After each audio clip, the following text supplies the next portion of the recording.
The show is here. Yo, our mission is clear. It's time to change healthcare. Have no fear.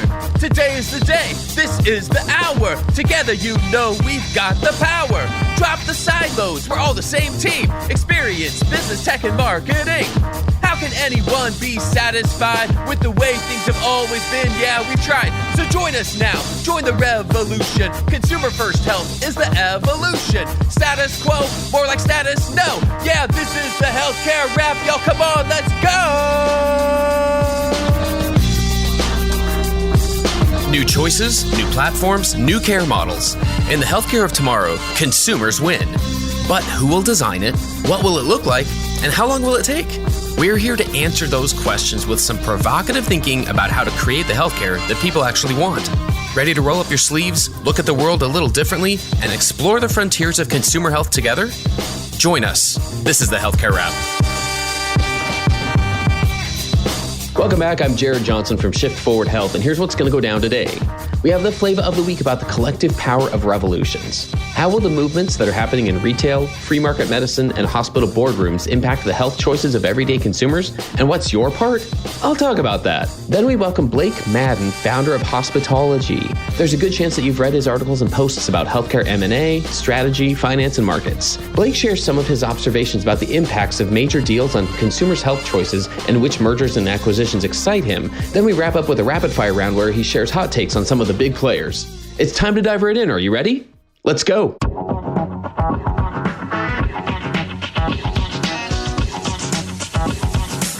Flava of the week. Revolutions aren't for everyone, but there are a lot more happening than most of us realize. And their collective power is what's driving change, not a single player or a single deal. We're spending too much time debating whether Amazon, Walmart, Optum, Kaiser, or fill in the blank is quote-unquote winning. But the collective power of revolutions is what's driving consumers' expectations and lifting their sights above the current state of frustrating, inconvenient, opaque care that was never designed for them in the first place. Revolutions are happening in retail. 10 years ago, who predicted that you'd be seeing accountable care agreements from a drugstore company, the Geek Squad setting up remote monitoring equipment in your home, and access to your primary care provider that integrates with your online shopping? I'm of course referring to CVS, Best Buy, and Amazon One Medical, respectively. Revolutions are happening in free market medicine. Mark Cuban's Cost Plus Drug Company offers transparent drug pricing. Direct primary care clinics provide unlimited free office visits at a low monthly subscription with or without insurance. And thanks to the Free Market Medical Association, buyers and sellers of healthcare are developing employer-based plans that cut out the middlemen and reroute around PPOs, networks, or specialty discount vendors. Revolutions are also hopefully happening in hospital boardrooms. Paul Keckley made it clear what he wants to see. Quote unquote, strategies predicated on protecting the past are obsolete. Strategies that consider consumers incapable of active participation in the delivery and financing of their care are archaic. Strategies that depend on unbridled consolidation and opaque pricing are naive. And strategies that limit market access for non-traditional players are artifacts of the Gilded Age gone by when each sector protected its own against infidels outside. I love that. So as usual, the question we ask here is, what does it mean for everyday people who engage with the healthcare system? Remember the two paths that I frequently talk about: optimizing the existing hospital provider insurance-centric model, as well as pursuing entirely new choices that exist partially or fully outside of that model. Revolutions are happening everywhere. When our work becomes about how to help consumers meet their desires to be healthy and well, we have become part of the meaningful work going on in healthcare today. Progress is happening with or without you. It's time for you to acknowledge the revolutions that are happening everywhere and choose whether you'll take part. That's another way that we'll build the healthcare of tomorrow. And that's the Flava of the week.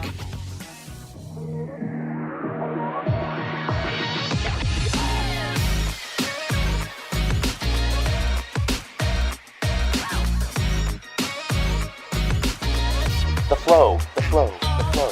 All right, everyone, let's get back into the flow. I'm so excited today. Please give it up for Blake Madden, the founder of Hospitalogy. Blake, welcome to the Healthcare Wrap.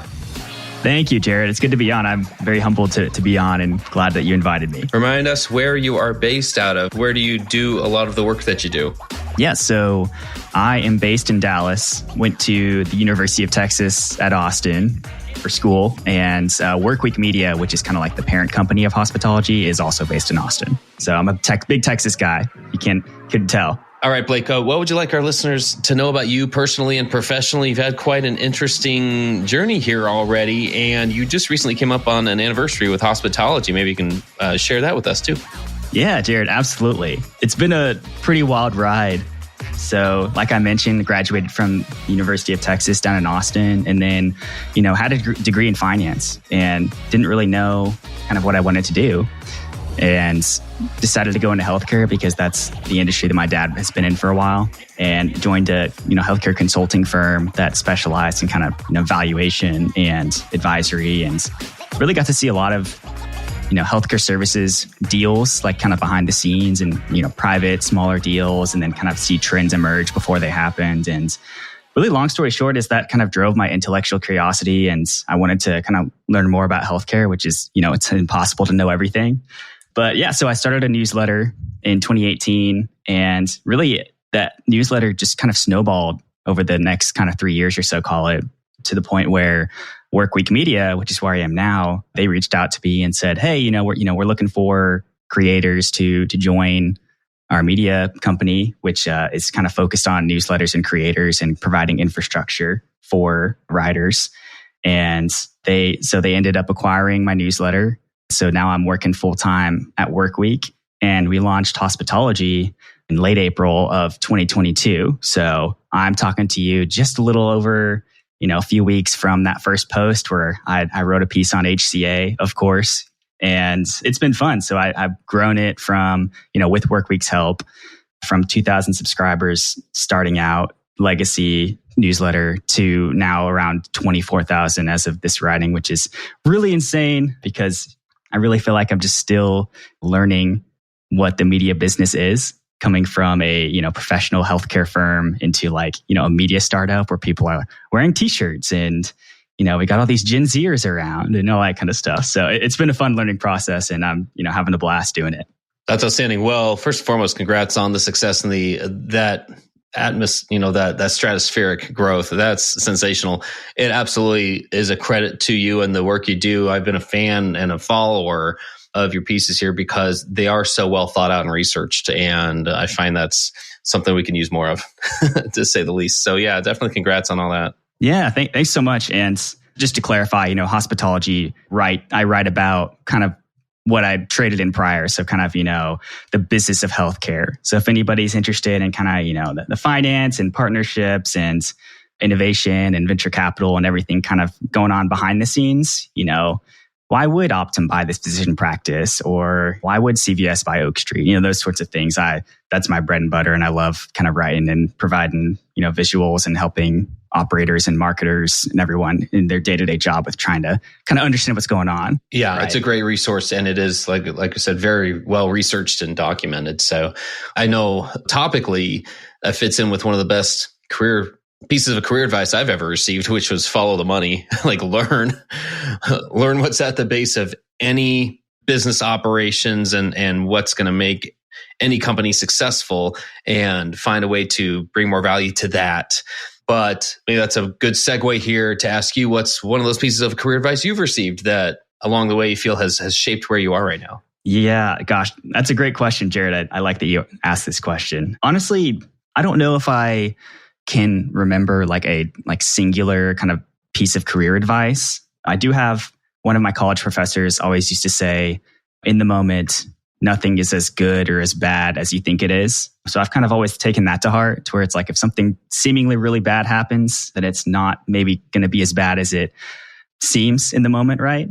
And then beyond that, I would say, for me, is I try to approach everything with a sense of kind of humility, and I want to try to be coachable and take, constructive criticism in everything I do. And so, how that looks for me in my life is I played sports growing up. And so, I had coaches yelling at me and telling me to fix my form and, whatever, playing football and soccer. And then, when I was at the consulting firm, I listened to my managing directors and took advice from my, senior analysts on how to format things, and lean on people's expertise who know more than you. And then I try to use that same kind of tactic in writing as well, to where I'm able to, I could talk to you about how to start a podcast, or I could talk to industry experts about, what they think about certain market segments, and just kind of just have an intellectual curiosity and, just learn as much as I can. So that's kind of my view on that question, I guess. So is that one of the ways that you decide on topics? Like, how do you choose what to write about? That's a good question. How Hospitalogy is set up is a Tuesday send and a Thursday send. And so the Tuesday send is very news driven. It's news cycle driven. And so, if there's a big M&A deal or, big policy, or I think the most recent headline was around Kaiser and Geisinger and kind of Risant Health, those sorts of things, that kind of helps frame my Tuesday send. And then my Thursday send is kind of more open-ended. And I would say that my conversations with folks help guide what I might want to write about. I also try to stay culturally relevant. That's a kind of a big buzzword that Workweek uses is, what are folks talking about in social media, and what are folks debating about, whether it's, is value-based care feasible, or should physicians own hospitals, or, the things like that always can attract eyeballs as well. Those are some tactics I use for that aspect of it. And then ultimately, like my kind of North Star strategy and something that we talk about a lot internally is, who is the one person that you're writing for your audience, right? So like I write a newsletter, and, who is the one person that I'm writing for? So for instance, that could be, the CEO of a health system, or that could be, the founder of a certain startup sector or something. And so with that framing, it kind of helps me guide what I want to write about and what perspective I'm going to write about it with, and those sorts of things, if that makes sense. Well, it does. And what I've noticed in your voice, in your writing, is that it is from a very analytical standpoint. It's not trying to be sensational at all. It's trying to be objective and look at the numbers and put some thought and logic into, like you said, why this might work for a certain merger and acquisition, why this might not, why they might be playing in this space versus another space.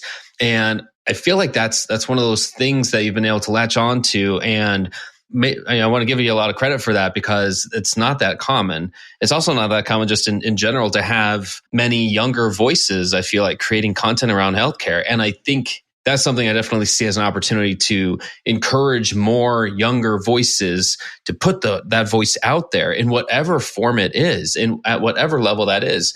We have this group, this generation of healthcare leaders and executives who have been in and doing their thing and working along a certain way and learning the way that things are done and the way the businesses are run in this industry. And some of those ways are still going to work, but some of them aren't.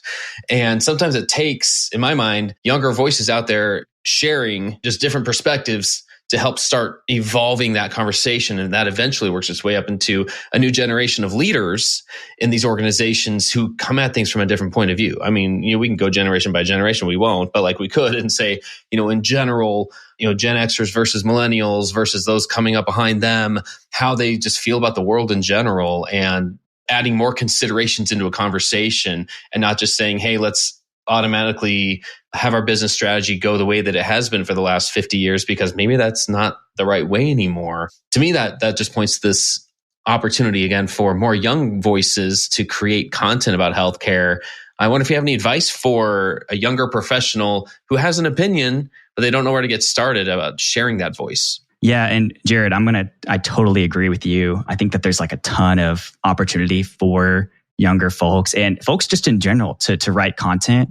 There's so many people with so much subject matter expertise in healthcare, and they're kind of just caught up in the day-to-day. But I would really encourage all those people to dive into content, because honestly, I started this newsletter 2018 and did not think it would open any doors. I did it as a side project because it was fun. And now I'm kind of writing about it full time. And I'm not saying you have to be like being like, gung-ho, jump into it 100%, but it does help, with networking and with providing value on what you're seeing to other folks, and just kind of putting, like you said, becoming one of those kind of thought leaders for the next generation. So for me, I would kind of bring up maybe a few things that would help if you're trying to go down like a content journey. The first of which is I would say, like, find your niche. So find an interesting topic in healthcare. So, maybe it's something in the payer space or something within like growth marketing in healthcare, or whatever it is. And then from there, like I mentioned before, who are you writing for? Who's that one person that you want to, frame your audience in your newsletter or your podcast or whatever content you're creating around that one person. Thirdly, and I think this is one of the most important ones as well, is to just find a consistent cadence. If you're posting consistently and providing value in what you're posting, and you are, sharing on social media, and you kind of are following this playbook, you will find success eventually. And it will not happen overnight. It did not for me. Like, I had probably under 1,000 subscribers for the first 3.5 years of my newsletter, but those metrics compound over time. And then finally, I would say don't get caught up in imposter syndrome. And that's something that I get caught up in all the time. It's like, gosh, if I have an opinion on this, somebody's going to put me on blast on Twitter, or I'm going to look like a fool. Nobody knows everything about healthcare. I have barely scratched the surface, and I talk to people, every other day, and they'll have worked in a niche of healthcare I've never heard of for 20 years. And for me, there's just like joy in learning. And nobody has it figured out. And no matter how much it seems like that's the case from the outside looking in. So yeah, would really encourage, again, folks to dive into the content game. And, writing is an incredible soft skill to develop. And I really think it's something worth jumping into if you're interested in doing it. Well, I'm going to double down on that and say, yes, please. For those who are listening, find a starting point and just dive in. I mean, we need your voices. We need those perspectives. That's how we're going to grow and evolve as an industry. So thanks for sharing that. Stay tuned for more provocative thinking after the break. Consumer demands, disruptive technologies, and AI are shaping healthcare for years to come. On the Hello Healthcare podcast, we dive deep on these issues with leaders who are driving change. These stories will inspire you to create and demand a better future in healthcare. Learn more at hellohealthcare.com. And now, back to the show.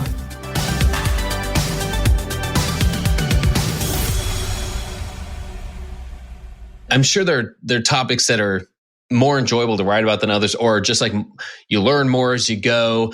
But I'm sure some of those topics that you've written about over the last year in particular have been more memorable than others. Are there any that come to mind? Yeah, that's a good question also. I'm enjoying this. I would say whenever I see some big healthcare deal that overlaps kind of like what I write about in like, traditional healthcare services and like, digital health or like payers or things like that, I really enjoy kind of diving into, what's the play here? What's the rationale? What's the inside baseball? That's what I want to learn about. So, the one that comes to mind recently that did pretty well for me was kind of taking a deep dive into the CVS and Oak Street Health deal. And, from a broader perspective, talking about, okay, so what's going on with the payers? Why are they vertically integrating? What does that unlock for them? And why is Medicare Advantage driving these, multiples in senior clinic player like Oak Street Health or, things like that. So I think attacking a merger from different angles is a ton of fun. Secondly, I love, and this is kind of on the more speculative and like innovation side, but I love writing about innovation in healthcare as well. I've written about kind of the enablement space before, which is more of like a near-term value-based care trends. But then on the other hand, you're seeing a ton of, and I'm sure everybody in healthcare has been talking about generative AI and those sorts of things. So I co-wrote a piece on AI in healthcare recently and synthetic data, and I just love, writing about those kinds of topics. So it's a lot of fun. Well, good thing is there's probably never going to be a shortage of topics in this space.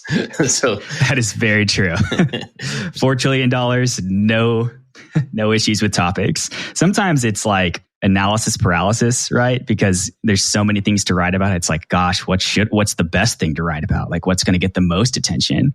And so for me, it's like, because I have full editorial control over what I write about, it's like, gosh, what should I write about? So I hope you don't run into that issue, Jared, with your podcast. Well, like we just do the little monologue, the flavor of the week at the beginning, which is just like a 2-minute summary of a headline. And sometimes there are way too many to choose from. And thankfully, sometimes it evens out a little bit. And, we have a whole month to cover like 4 things that may have happened in the same week, but we can spread it out a little bit.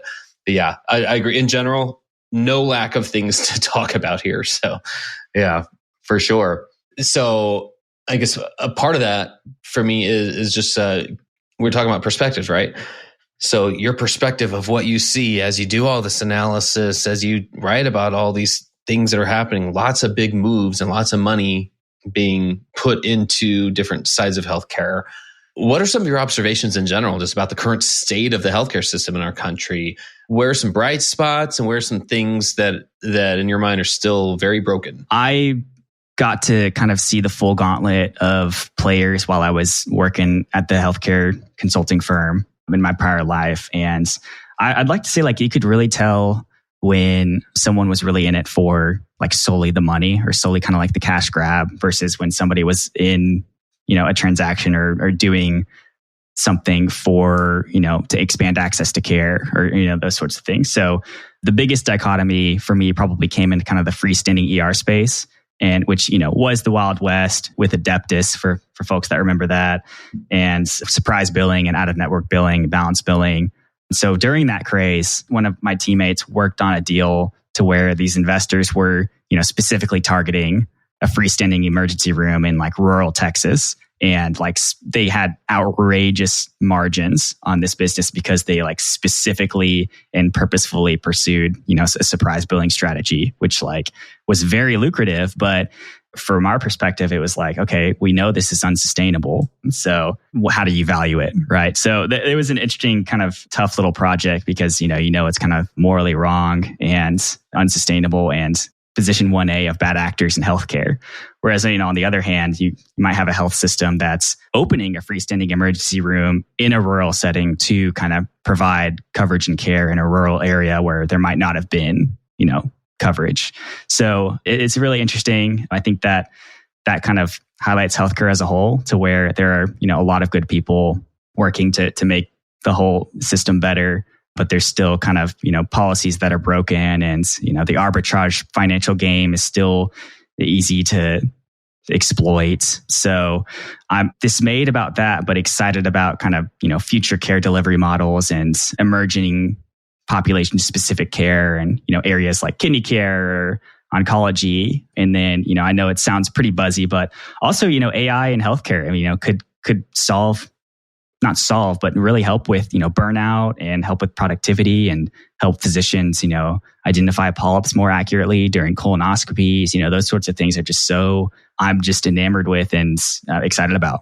Very nice. Well, yeah, I see that. I see that can be a big part of just some macro trends here in the industry, especially when we're talking about I think it was Clayton Christensen who referred to that. He wrote a book, The Innovator's Prescription, which talked about care moving as far downstream as possible. So moving to ambulatory surgical centers, moving to urgent cares, moving to freestanding clinics, and having that be one of the business trends that made sense to be more sustainable.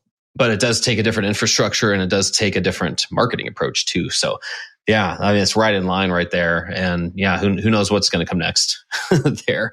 To that end, I definitely have not been on the right side of most predictions. I will put it out there.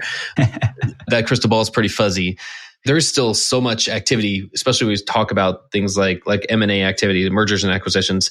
You write a lot about that just because there is a lot that's happening. But as you typically do write about, there are implications almost every time with a lot of these major deals. Do any of these recent mergers and acquisitions excite you, and why or why not?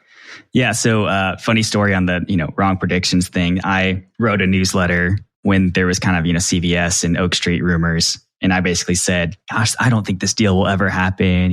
It's overvalued. I don't necessarily see this panning out, that sort of thing. And then of course, 1 week later, they decide to buy them. So it was funny. It's very, a lesson in humility as I touched on earlier. So that was fun. Honestly, a lot of the mergers that I'm focused on right now are kind of just acquisitions and strategy, I would say revolve around kind of like that multi-specialty space. I really think kind of the next phase of value-based care and, policy and payers are kind of pushing the charge into value-based care. And that conversation will continue to revolve around multi-specialty care because specialty care is such a large component of healthcare spend. I think that we're going to continue to see and hopefully see that team-based approach to where, you've got the PCP working in step with, maybe a nurse practitioner and a dietitian, and they're working with the nephrologist to help, chronic kidney disease patients or whoever with kind of managing total cost of care. And so for that reason, I think that the Summit Health and Village MD deal, with some Walgreens participation, obviously, on the Village MD side, I think that deal is really interesting because Summit is a huge multi-specialty group.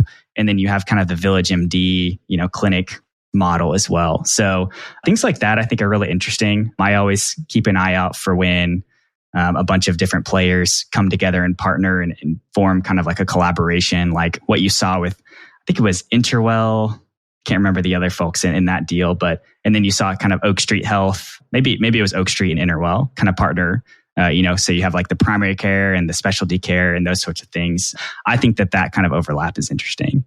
And then on the health system side, kind of the more hospital side, I am really interested to see what Kaiser and Geisinger end up doing with Risant. I think Risant is how you say it, because it sounds like, they're really trying to push the needle forward from a population health perspective. And, it sounds like Kaiser is kind of going to sell their expertise and their services into Risant and maybe, push their kind of 1KP, national plan to these systems. So I think that's something to watch for sure. I got very excited when that one came out, and I had some choice capitalized words on Twitter, which was probably an overreaction, but I'm probably the only one overreacting to health system M&A. So it's fun. Hey, well, an informed overreaction. I don't know. I think we got plenty of space there for for that kind of reaction to things. And it was at the Oak Street and Interwell. It was Oakwell, I think the name of that one was, like the providing primary care and dialysis centers. That's right. Like that. Okay. Yeah. All right. Well, to come bring us to a close here, if we can try kind of a new segment here, which is just like rapid fire. If I can give you a few companies that each of them have made headlines, but there are some of the major players out there, and maybe just give me like a quick opinion or a reaction to the company in general, just anything that comes to mind. And we can just flow through these. There are no wrong answers here. This is just kind of like, I guess, more like word association, but kind of like what comes to mind with these guys. But no, it's exciting. All right. Okay. Let's do it. Ready? The first one is Optum. Okay. Yeah. Of course you start off with this one. Gosh, my knee-jerk reaction is just to say unstoppable. They're gobbling up physicians nationwide. They bought, Kelsey Siebold and Atrius Health and all of these groups. And then they just bought LHC Group. I think that they spent something like $27 billion. Don't quote me on that number, on acquisitions this year. Like Change Healthcare. So they're just gobbling up all of these. We're going to look up and we're all going to be employed by Optum or the United Health Group. So that's my take on Optum. Nice. The next one is Best Buy Health. Oh, that's an interesting one. I think that they're showing a ton of promise just in the home and in-home care with kind of enabling and setting up remote patient monitoring and hospital at home, especially with kind of, I think, Atrium and Advocate Health they most recently partnered with. I also think that they're, at least for now, their healthcare play is probably primarily like a retail one, to where they're kind of using healthcare as a way to push sales to kind of the tech side, but you might have some pushback there. No, that's great. All right, we'll keep going. The next one is Walmart Health. Ooh, I think Walmart Health is really interesting. They kind of went through a lull in the past few years with their strategy. I think they might have lost some personnel without remembering too many of the details, but now they're making a big push to put a lot of Walmart Health clinics in rural areas. So I'm excited to see kind of them provide, a lot of access and primary care services to, Oklahoma and in Georgia and other rural areas. So I'm excited to see what Walmart Health is up to in the future. Very nice. All right, just a couple more here. CVS Health. And we can lump Oak Street in there if you want. We've already talked about them, but just CVS Health. Yeah, CVS is really interesting because they're kind of, they acquired Aetna and they've got the pharmacy footprint. So they're kind of playing a little bit of catch up to, the Optums and the Humanas in Medicare Advantage. And so I think that's why you saw them overpay for Oak Street Health. Maybe in the short term, maybe in the long term, it'll be a better acquisition. But yeah, it looks like they're kind of going to, continue to scale Oak Street. And they've actually had some recent headwinds in various areas. And I think that their most recent earnings report, they had some interesting topics of conversation around kind of headwinds in the space. But overall, they're going to be fine. I mean, anybody that's I like to call them kind of diversified healthcare behemoths, the CVSs, the Humanas, the Uniteds of the world. So I think that they're too diversified and in healthcare, they're too big to fail. So they're going to be fine. But they're doing some interesting stuff and they have some interesting investments in names like, Monogram Health and in other areas through their CVS Ventures. So definitely an area to watch there as well as to where they're investing in.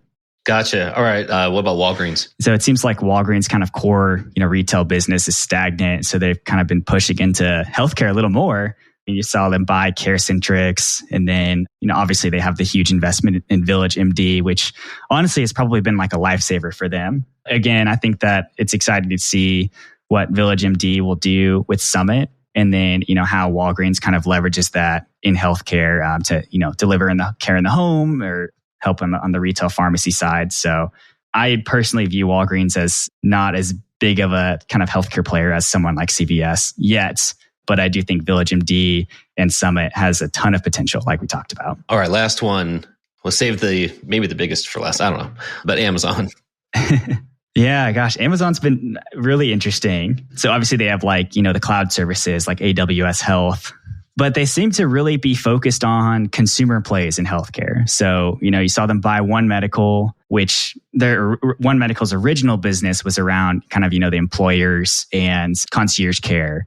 I'm not sure what Amazon's going to try to do with the Iora piece, which is kind of the senior clinic piece, but maybe they'll try to roll that into some sort of Medicare Advantage offering or something. And then on the other side, they did announce, I think it was Amazon Clinic and Amazon Pharmacy. They're offering really, really cool, really low cost generic drugs direct to consumer with their prescription, obviously, and then with low acuity telehealth services. So right now, Amazon seems to be kind of skirting around the edges of healthcare and focused on kind of like consumer kind of esque platform plays.